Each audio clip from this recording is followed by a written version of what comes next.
오늘 이야기의 주인공은 68살의 박영자님입니다. 남편과 사별한 후 그녀는 고향집에서 홀로 지내고 있었습니다.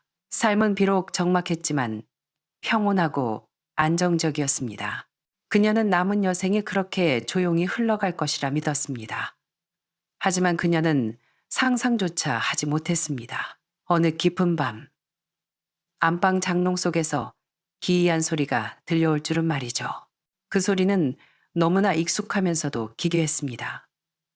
마치 세상을 떠난 남편의 목소리와 똑같았습니다. 그날부터 뼛속까지 시리게 하는 일련의 괴이한 사건들이 꼬리를 물고 이어졌습니다. 박영자님의 효심 깊은 아들은 어머니의 공포를 덜어드리기 위해 용하다는 무속인을 모셔와 굿을 벌였습니다. 하지만 상상이나 하실 수 있겠습니까? 귀신을 쫓고 복을 빌기 위해 시작된 이 의식이 결국에는 그 어떤 귀신 이야기보다 더 끔찍하고 더 마음 시린 가족의 비밀을 벗겨내게 될 줄은요. 도대체 저 장롱 속에는 무엇이 숨겨져 있었던 걸까요? 귀신일까요? 아니면 귀신보다 더 무서운 무언가였을까요? 이제 박영자님의 등골 서늘한 경험 속으로 함께 들어가 보겠습니다. 제 이름은 박영자. 올해로 68입니다. 남편 김철수 씨가 떠난 지 반년이 지났지만 이 집 구석구석에는 여전히 그 양반의 그림자가 어른거리는 것만 같습니다. 철수 씨는 너무나 갑작스럽게 갔습니다. 급성 심근경색이었죠. 유언 한마디 남기지 못하고 부엌 문가에서 그대로 쓰러졌습니다. 평소에도 가슴이 답답하다, 숨이 차다, 입버릇처럼 말하곤 했습니다. 그날 점심에도 지붕 배수관을 고쳐주겠다며 투덜거렸습니다. 요즘 인건비가 얼마나 비싼지 알아? 내가 직접 하는 게 낫지. 그렇게 말해놓고선 배수관은 손도 대보지 못한 채 사람만 먼저 가버렸습니다. 그 후로 우리 부부가 평생을 살아온 이 2층짜리 단독주택은 무서울 정도로 고요해졌습니다. 넓은 거실에는 그이가 수십 년을 앉아 있었던 앉기만 하면 삐걱거리는 소리를 내는 등나무 흔들의자가 덩그러니 놓여 있고 서재에는 돋보기 안경으로 눌러놓은 일담한 낡은 신문이 그대로 있습니다. 베란다에는 그이가 애지중지하던 꽃은 잘 피우지 못해도 잎 많은 무성한 난초 화분들이 놓여 있죠. 평생을 살아온 이 집의 모든 모서리마다 그가 남긴 흔적이 각인되어 있습니다. 저는 남편의 책상을 정리하다가 젊은 시절 그이가 제게 썼던 첫 연애 편지를 발견했습니다. 꼬깃꼬깃해진 종이 위로 글씨는 이미 흐릿하게 번져 있었지만 그는 저를 내 인생에 시들지 않는 유일한 장미꽃이라고 영원히 곁을 지키겠다고 적어 놓았더군요. 그리고 우리가 일본 여행 갔을 때 샀던 작은 후지산 모형 기념품. 귀퉁이가 살짝 깨졌지만 차마 버릴 수 없었습니다. 서쪽 하늘을 배경으로 대둔산 자락에서 환하게 웃으며 찍었던 빛바랜 흑백 사진들. 저는 이 모든 것을 조심스럽게 작은 나무 상자에 담아 안방에 있는 커다란 원목 장롱, 가장 깊숙한 곳에 넣어두었습니다. 그 장롱은 남편이 직접 만든 것이었습니다. 젊은 시절 목재상에서 특별히 주문한 최고급 오동나무로 짠 것이라 문을 열 때면 은은한 나무 향기가 퍼져나와 마음을 편안하게 해주곤 했습니다.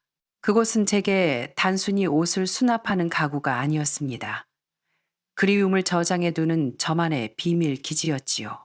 남편이 떠나고 하나뿐인 아들 민석이가 저의 유일한 의지가 되었습니다. 민석이는 효자였습니다. 주말마다 어김없이 찾아와 밥을 같이 먹고 말동무를 해주었죠. 아들이 곁에 있으면 텅 빈 집이 조금은 채워지는 듯 했습니다. 하지만 제 마음속에는 누구도 채울 수 없는 구멍이 뚫려 있었습니다. 깊은 밤 잠이 오지 않을 때면 저는 종종 안방 침대 모서리에 앉아 굳게 닫힌 장롱을 향해 혼잣말을 하곤 했습니다.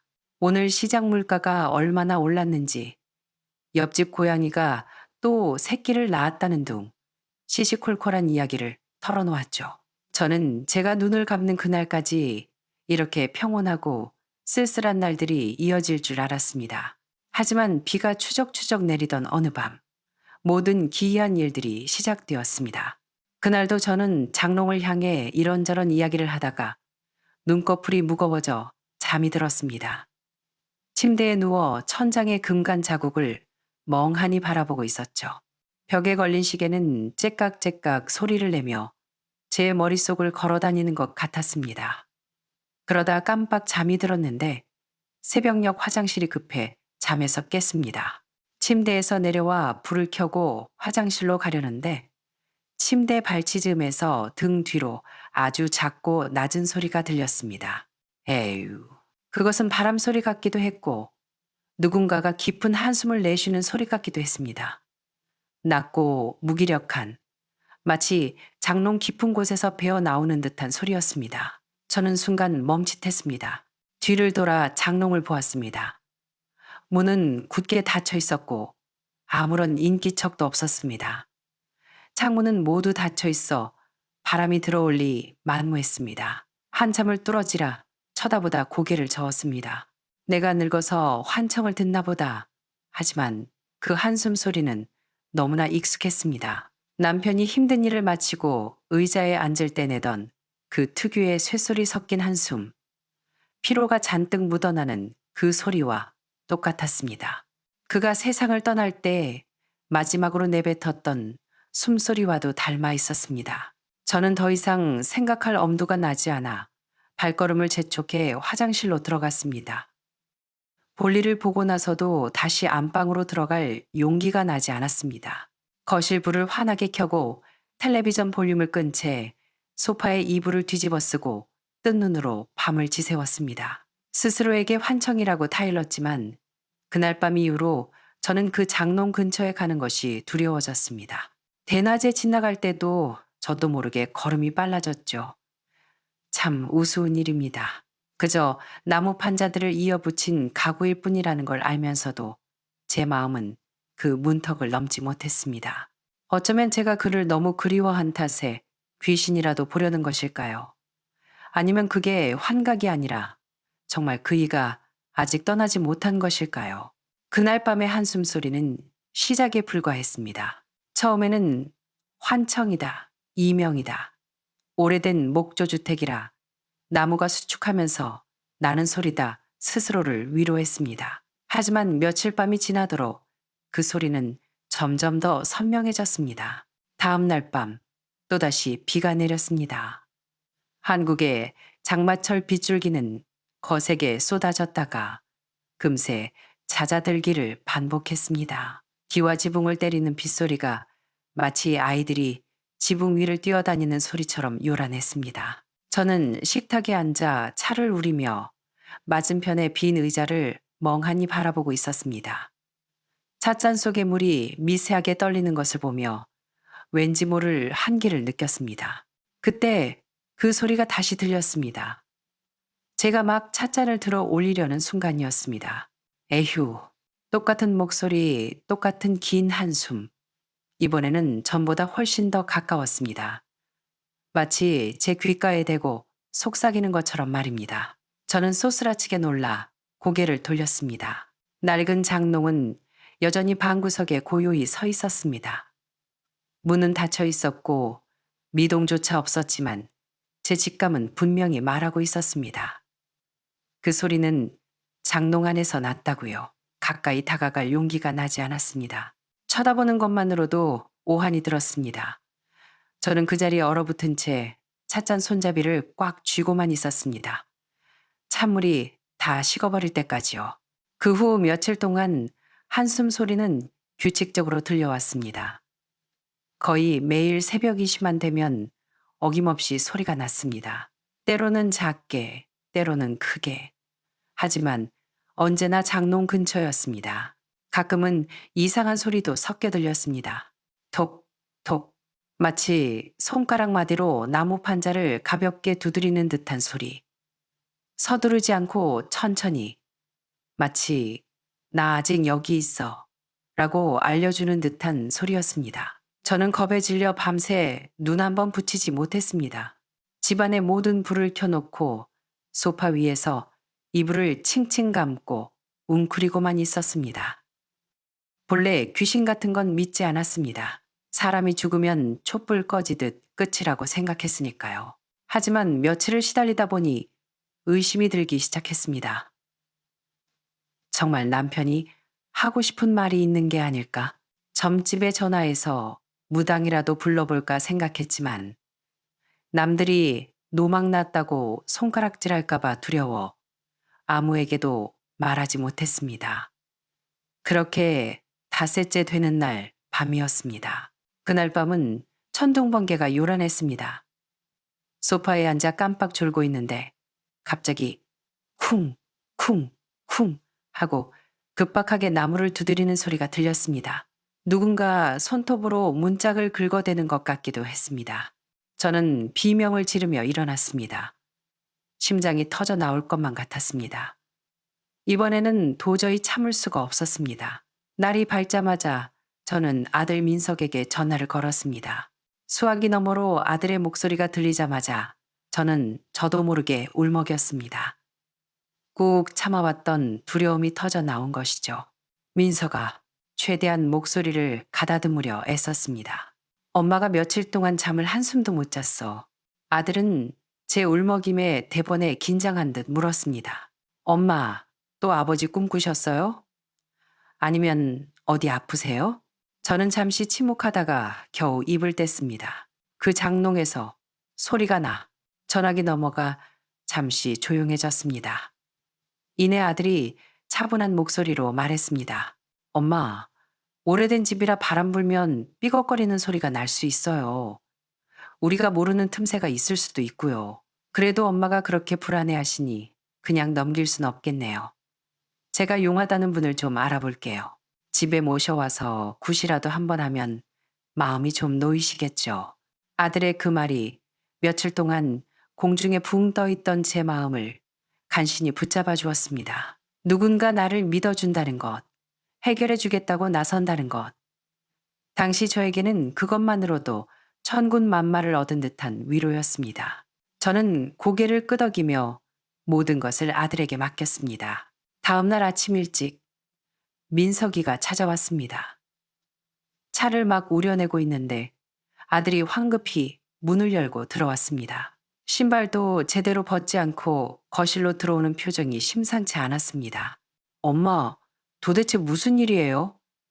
어제 전화로는 너무 두루뭉술하게 말씀하셨잖아요. 아들은 제 손을 꼭 잡으며 걱정스러운 목소리로 물었습니다.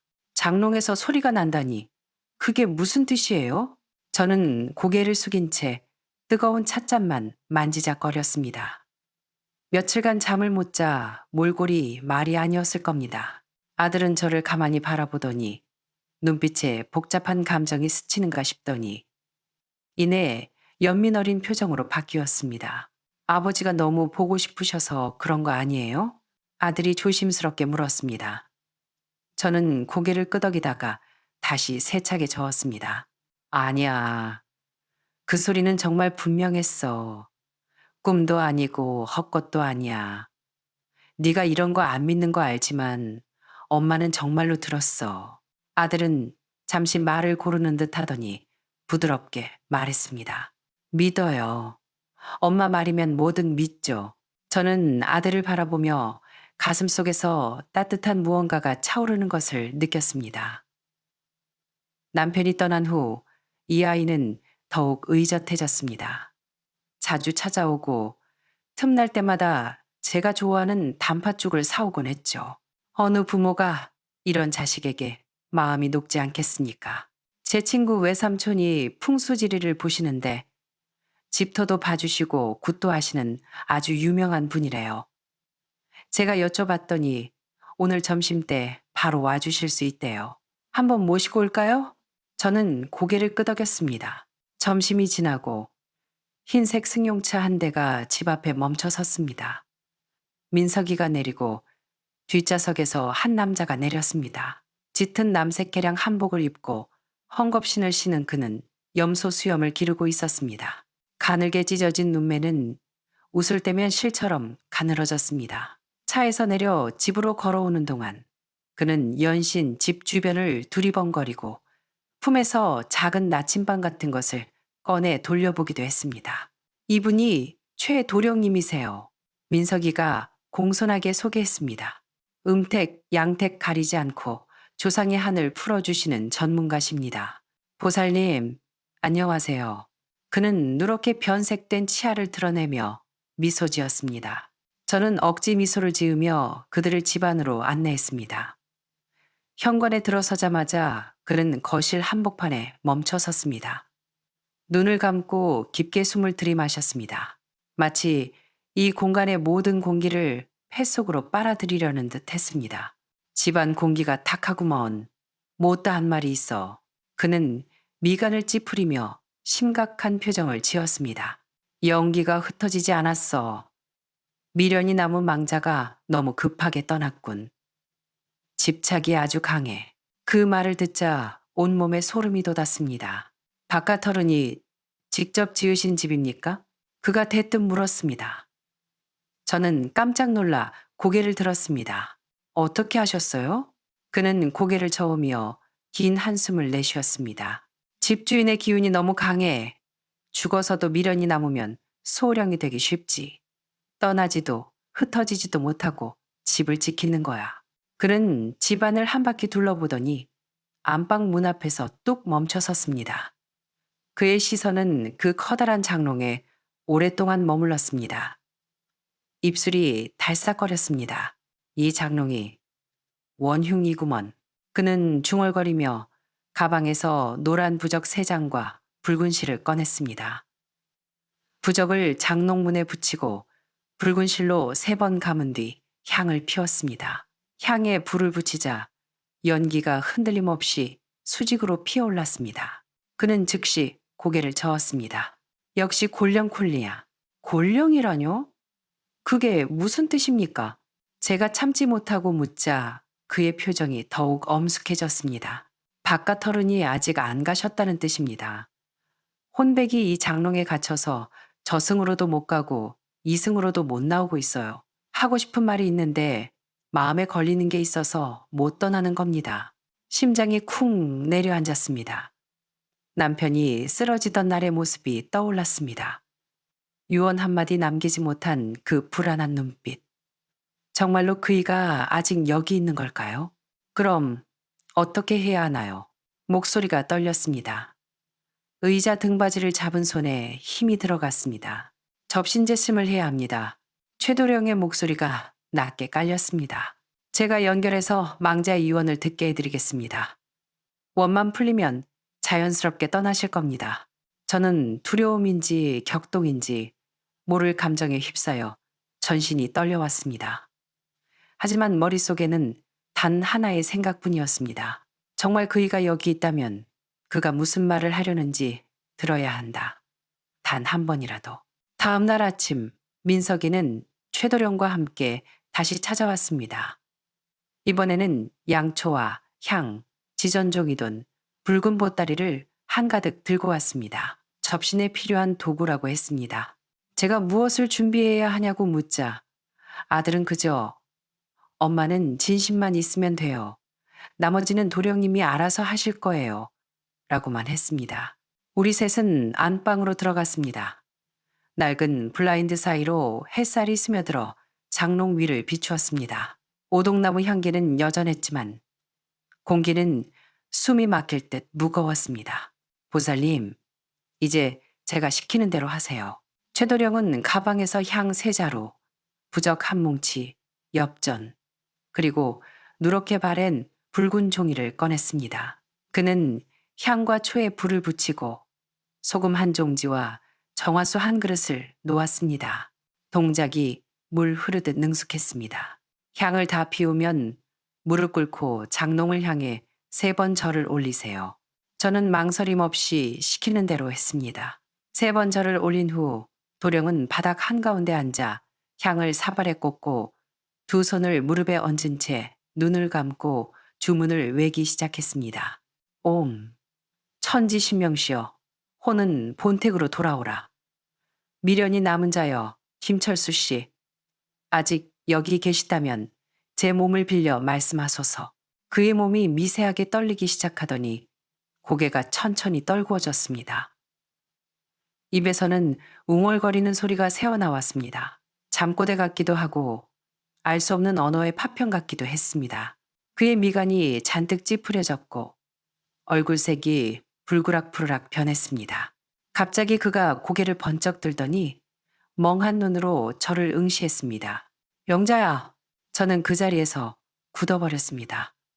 목소리는 최도령의 것이 아니었습니다. 그건 최도령의 입을 빌려 나온 제가 너무나 잘 아는 익숙한 억양의 제 이름이었습니다. 당신 철수 씨예요? 저는 떨리는 목소리로 물었습니다. 그는 고개를 끄덕였습니다. 남편이 말할 때 특유의 뜸들이는 말투처럼 낮고 느릿했습니다. 내가 당신이 걱정돼서 못 가겠어. 순간 눈시울이 붉어지며 저도 모르게 앞으로 다가가 무릎을 꿇었습니다. 정말 당신이에요? 아직 안 떠나고 여기 있었던 거예요? 왜요? 그는 눈을 감은 채 띄엄띄엄 말했습니다. 당신 혼자 두는 게 불안해서. 집은 너무 크고 당신은 세상 물정을 몰라. 남한테 속을까봐, 무슨 일 당할까봐. 그의 한마디 한마디가 비수처럼 날아와 가슴에 꽂혔습니다. 지난 반년 동안 밤마다 울며 불며 제가 했던 말들이 아니던가요. 그럼 난 어떡해요. 당신 가고 나면 나한텐 민석이밖에 없는데. 눈물이 하염없이 흘러내렸습니다. 그는 한숨을 쉬듯 말했습니다. 민석이가 널 돌보게 해. 이 집을 민석이한테 넘겨줘. 그래야 내가 마음 편히 갈 수 있어. 제 손이 움찔했습니다. 뭐라고요? 그 순간 최도령이 마치 긴 잠에서 깨어난 듯 화들짝 눈을 떴습니다. 그는 식은땀을 비오듯 흘리며 가쁜 숨을 몰아쉬었습니다. 뒤로 털썩 기대앉더니 눈을 감고 긴 숨을 토해냈습니다. 보살님, 방금 바깥 토론과 통했습니다. 정말 아직 계시더군요. 사모님 걱정이 너무 커서 못 떠나고 계십니다. 저는 멍하니 그를 바라보았습니다. 방금 들은 말들이 머릿속에서 윙윙거렸습니다. 어르신 말씀이 이 집의 명의를 아드님 앞으로 넘겨주셔야 안심하고 떠나시겠답니다. 그래야 아드님이 평생 사모님을 모시고 사기꾼들한테 당하지 않게 지킬 수 있다고요. 본인을 위해서가 아니라 사모님을 위해서랍니다. 최도령은 마지막 말을 유난히 힘주어 천천히 강조했습니다. 저는 바로 대답하지 못했습니다. 민석이가 다가와 저를 부축해 의자에 앉혔습니다. 아무 말 없이 제 손을 잡았습니다. 저는 내려다보았습니다. 40년 넘게 제가 키워온 아이의 손, 남편이 남긴 유일한 핏줄, 제가 가장 믿는 사람.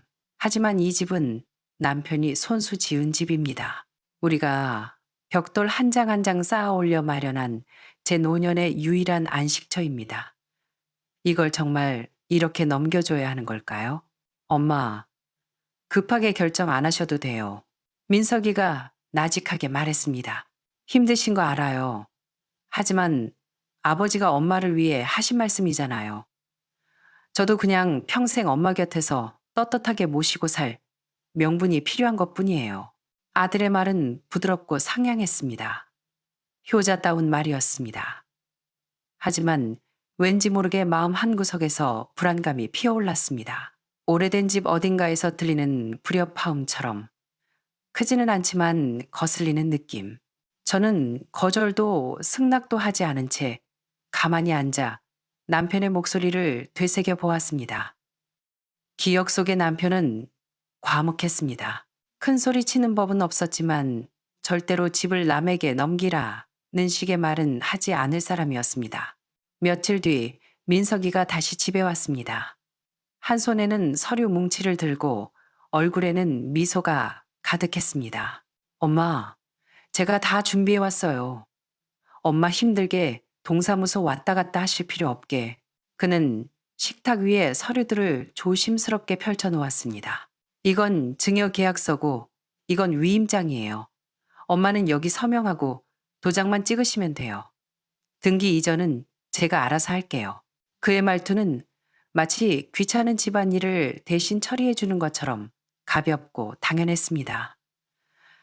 하지만 제 목구멍이 턱 막히는 것 같았습니다. 깨알 같은 법률 용어들이 눈앞에서 어지럽게 춤을 췄습니다. 부동산 증여, 소유권 이전, 권리 포기.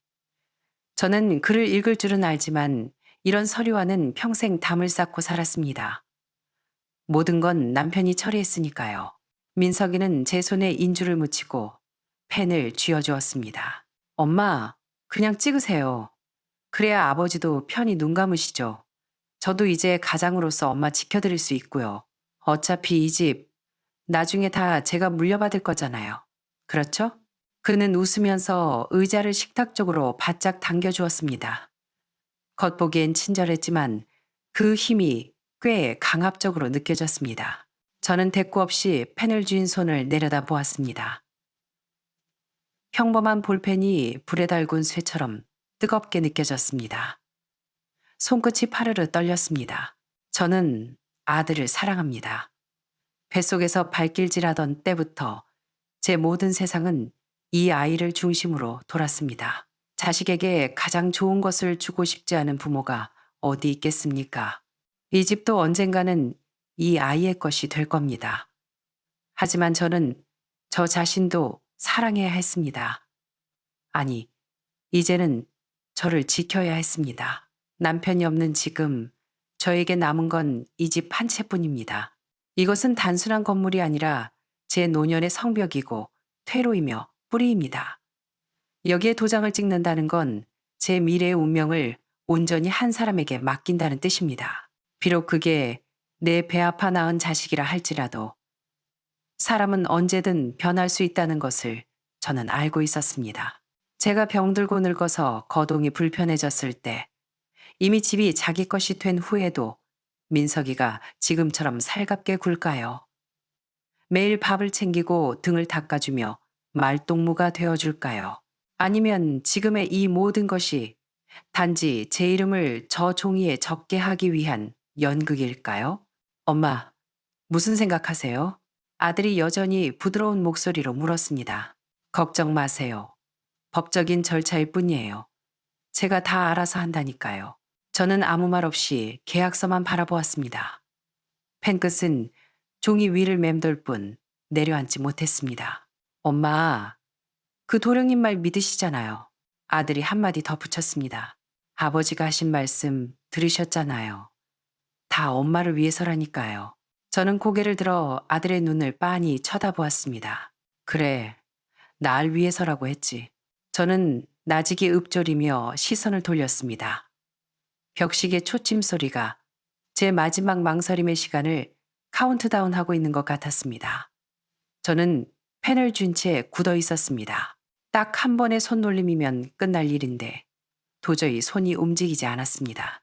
그때 창밖에서 천둥 소리가 들리더니 지붕 위로 우르릉 쾅 하는 소리가 굴러갔습니다. 마치 그해 겨울 남편이 지붕을 고치다 떨어졌을 때 났던 둔탁한 소리 같았습니다. 심장이 덜컥 내려앉았습니다. 엄마? 제가 미처 고개를 돌리기도 전에 텔레비전 장식장 밑에서 회색 그림자 하나가 튀어나왔습니다. 쥐였습니다. 쥐 한 마리가 우리 둘 사이를 가로질러 화살처럼 안방 쪽으로 달아났습니다. 악! 저는 본능적으로 비명을 지르며 의자에서 튀어올랐습니다. 쥐잖아. 민석이의 얼굴색이 변하더니 부엌으로 달려가 빗자루를 집어들었습니다. 이놈의 쥐새끼가 어디로 갔어? 저는 놀란 가슴을 진정시키기도 전에 아들이 빗자루를 들고 안방으로 뛰어드는 것을 보았습니다.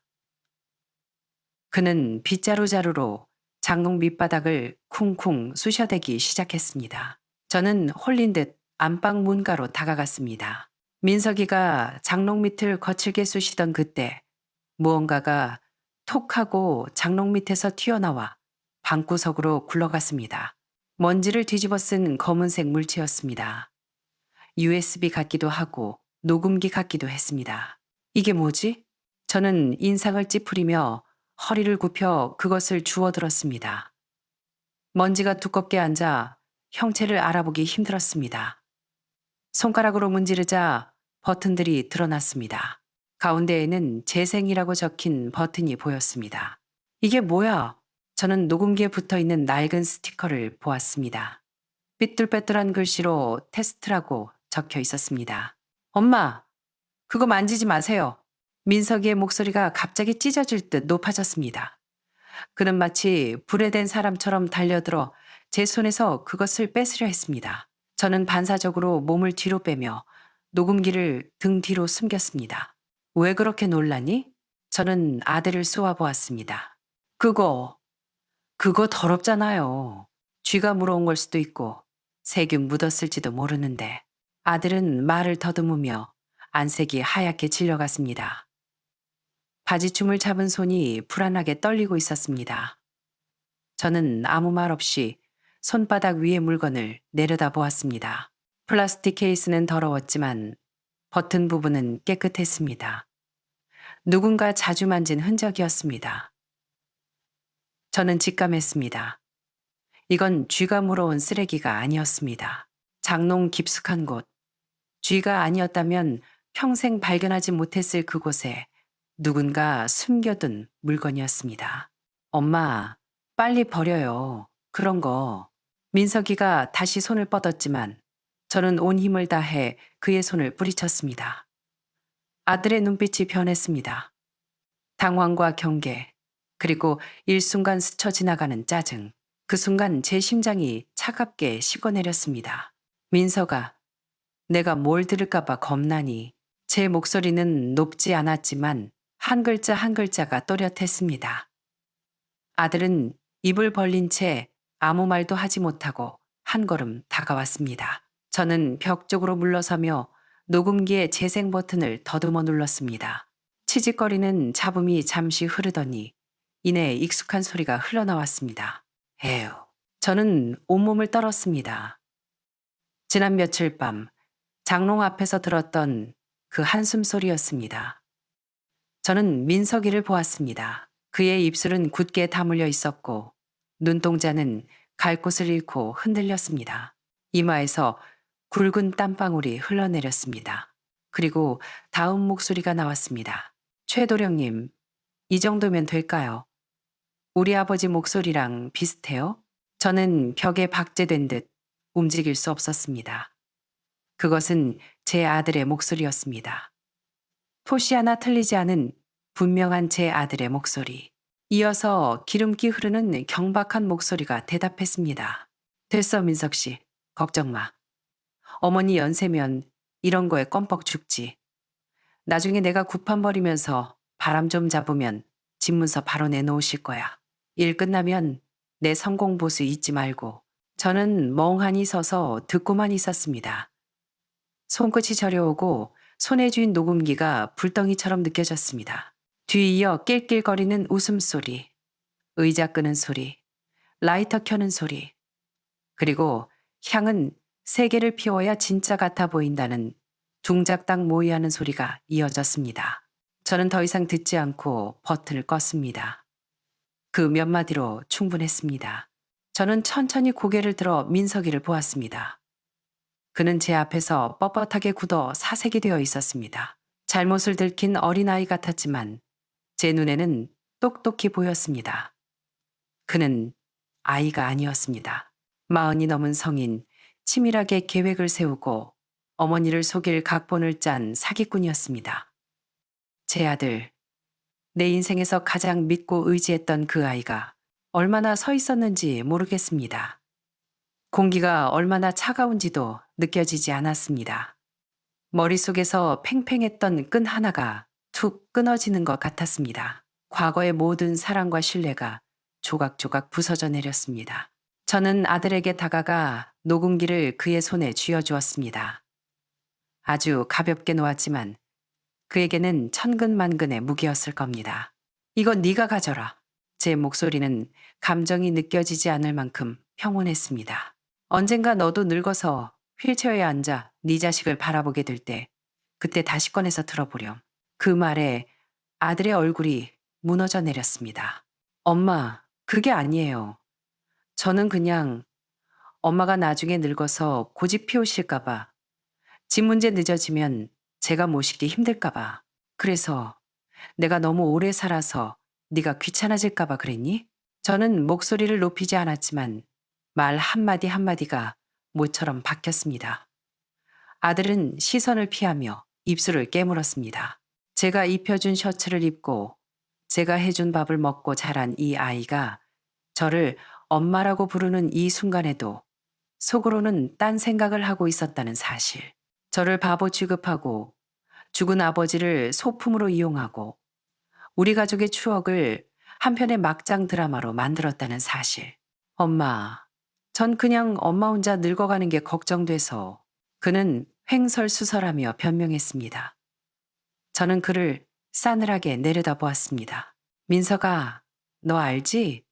네 아버지 가시던 날 밤 내가 부엌 문턱에서 아버지 손잡고 가지 말라고 울부짖었던 거. 아버지 손은 얼음장 같았지만 내 손을 잡는 힘은 남아 있었어. 아버지가 마지막으로 남긴 말이 뭔지 아니? 아들은 고개를 숙인 채 말이 없었습니다. 우리 민석이가 당신 지켜줄 거야. 그게 마지막 말이었어. 그 말을 듣자 민석이는 다리에 힘이 풀린 듯 털썩 무릎을 꿇었습니다. 엄마, 잘못했어요. 제가 미쳤었나 봐요. 해치려던 건 아니었어요. 그냥, 그냥 마음이 급해서.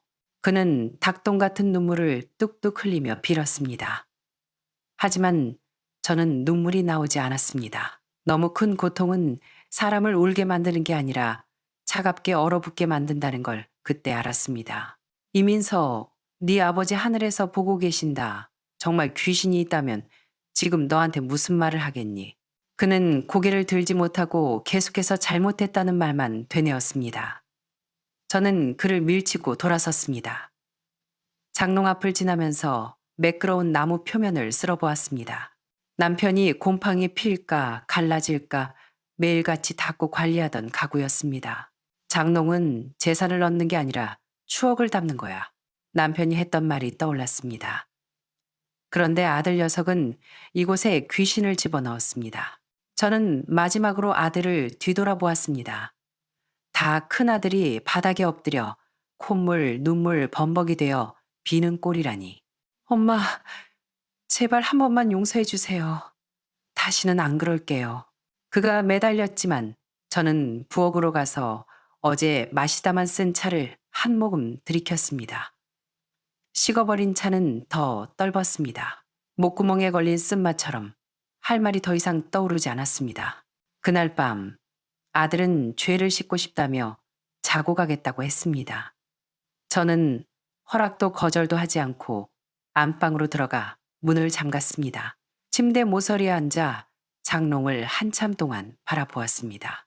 그것은 원래 사랑을 담는 그릇이었고 남편에 대한 그리움이었으며 우리 인생의 추억을 지키는 요새였습니다. 하지만 이제 그것은 하나의 씁쓸한 농담이 되어버렸습니다. 서랍에서 나무 상자를 꺼내 연애 편지와 사진, 만년필을 하나하나 꺼내보았습니다. 눈물은 흐르지 않았습니다. 대신 남의 이야기를 읽는 것처럼 덤덤했습니다. 사랑은 대물림될 수 있어도 신뢰는 그럴 수 없다는 걸 깨달았습니다. 신뢰는 평생을 바쳐 지켜내야 하는 것이었습니다. 새벽 3시, 저는 조용히 장롱 문을 열었습니다. 한숨 소리도 노크 소리도 들리지 않았습니다. 은은한 오동나무 향기만 남아 있었습니다. 마치 이 연극이 끝났다는 걸 장롱도 아는 것 같았습니다. 그 후로 민석이는 속죄라도 하듯 자주 집에 들렀습니다. 반찬을 해오고 청소를 하고 제 어깨를 주물러 주었습니다. 엄마, 병원 한번 같이 가요. 건강검진도 받으시고. 그는 스마트폰을 보며 아무렇지 않게 말했지만 저는 대꾸하지 않았습니다. 그가 제 발을 씻겨주고 어깨를 주무를 때마다 눈치를 살피는 게 느껴졌습니다. 보세요. 저 이제 이렇게 효도하잖아요. 라고 말하는 듯 했습니다. 하지만 제 눈에는 그 모습이 뿌연 안개 너머에 있는 것처럼 흐릿하게만 보였습니다. 어느 날 밤, 그가 제 어깨를 주무르다가 조심스레 물었습니다. 엄마, 아버지 제사상에 같이 절 올릴까요? 저는 잠시 멍하니 있다가 고개를 끄덕였습니다. 우리는 함께 남편의 영정 앞에 섰습니다. 그가 향을 피우고 저는 합장했습니다. 제 뒤에 선 아들이 아주 작게 속삭였습니다. 아버지, 죄송해요. 엄마 마음 아프게 해서. 앞으로 제가 잘할게요. 평생 모실게요. 저는 아무 말도 하지 않았습니다. 타오르는 향 연기가 눈을 맵게 할 뿐이었습니다. 잠자리에 들 때 그는 방문 앞에서 잠시 머뭇거리다 말했습니다. 엄마가 저 용서해 주실 때까지 기다릴게요. 저는 등 돌린 채 이불을 끌어올렸습니다. 용서하기 싫어서가 아닙니다. 어떤 잘못은 용서한다고 해서 없던 일이 되지 않기 때문입니다. 며칠 뒤 늦은 밤 부엌에서 물을 끓이다가 식탁 위에 놓인 쪽지를 발견했습니다. 엄마, 실버타운 알아보고 있어요. 시설 좋은 곳으로 가서 우리 같이 살아요. 제가 곁에서 모실게요. 저는 물이 끓어 주전자 소리가 요란하게 날 때까지 그 쪽지를 바라보았습니다. 그때 깨달았습니다. 그는 여전히 연기 중이라는 것을.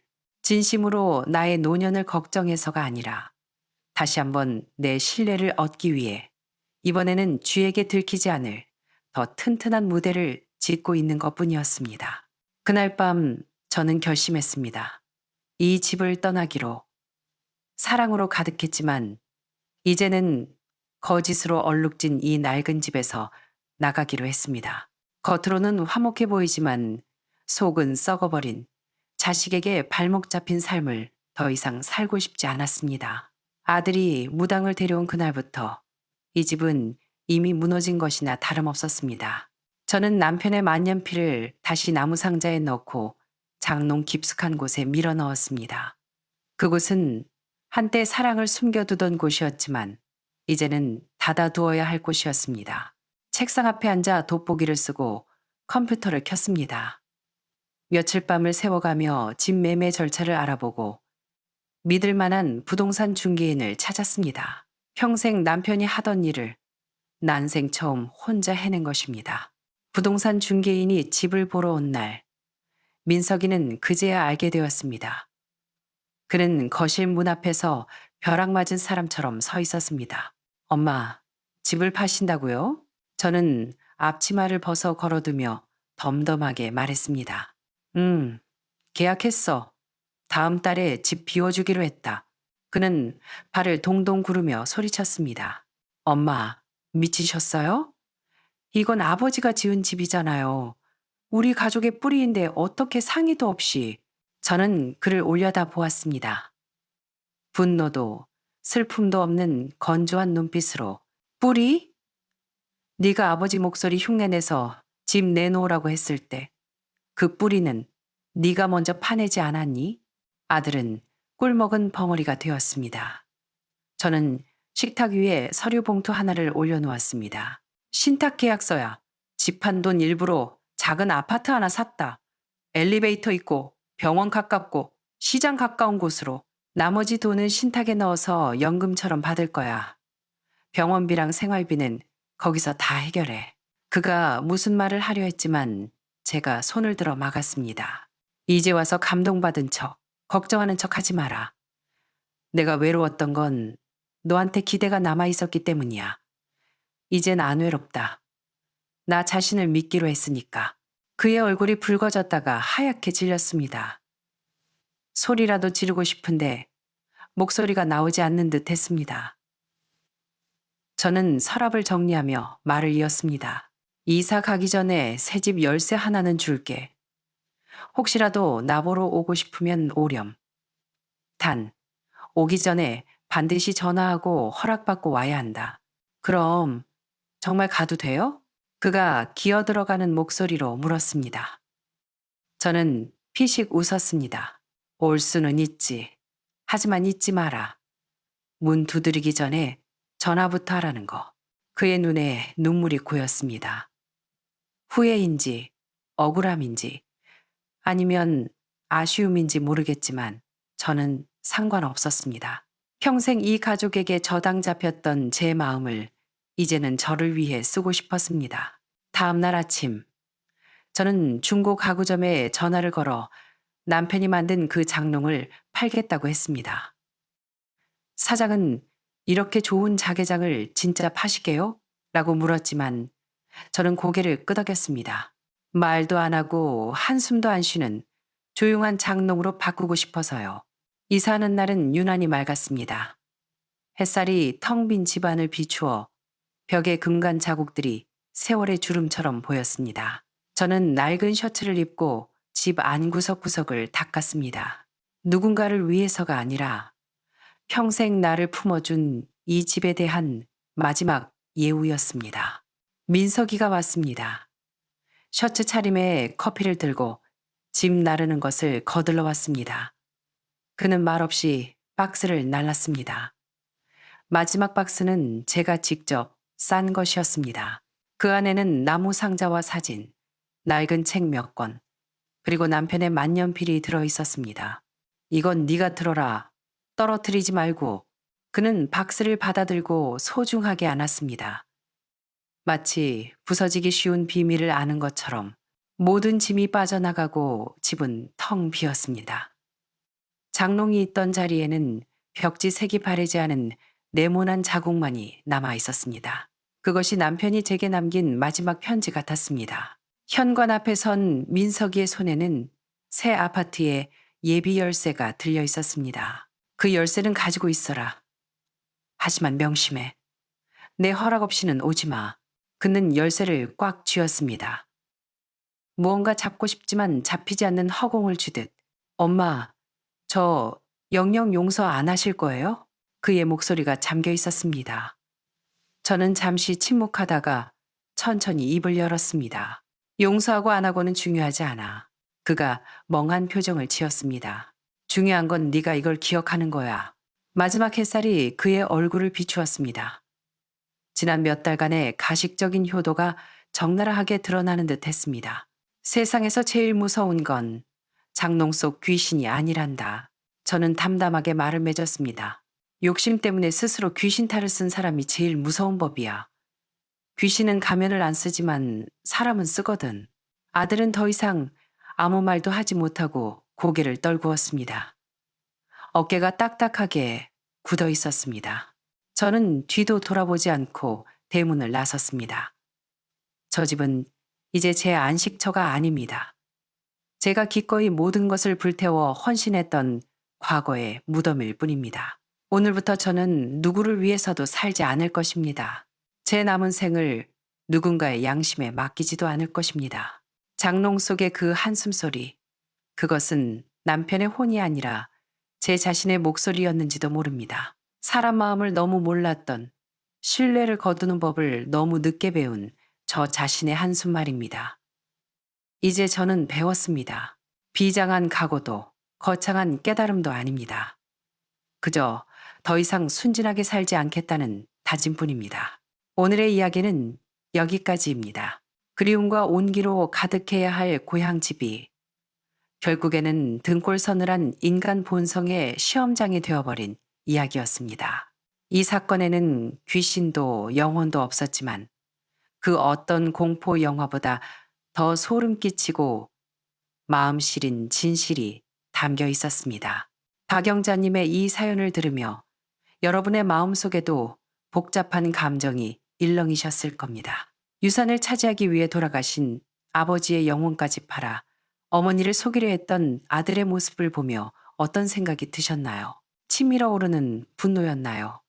아니면 인간의 끝없는 탐욕에 대한 서글픔이었나요? 박영자님은 결국 추억이 서린 집을 팔고 아들과 거리를 둔 채 홀로 서기를 택했습니다. 이것이 절망 속에서 어머니가 내릴 수 있는 가장 강인하고도 동시에 가장 안타까운 선택 아니었을까요?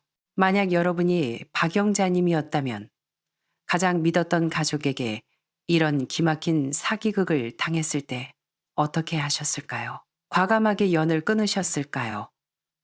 아니면 뉘우치는 자식에게 다시 한번 기회를 주셨을까요? 가족이란 때로는 가장 따뜻한 안식처지만 때로는 현실의 이익 앞에서 가장 날카로운 칼날이 되기도 합니다. 피는 물보다 진하다는 말이 돈 앞에서는 얼마나 무색해질 수 있는지 여러분의 생각은 어떠신가요? 혹시 주변에서도 사람의 욕심이 귀신보다 더 무섭다고 느꼈던 경험이 있으신가요? 여러분의 솔직한 생각을 댓글로 남겨주세요. 비판이든 공감이든 아니면 등장인물에 대한 평가든 여러분의 귀한 의견을 기다립니다. 여러분의 시각 하나하나가 이 복잡한 세상을 이해하는 깊이 있는 해석이 될 것입니다.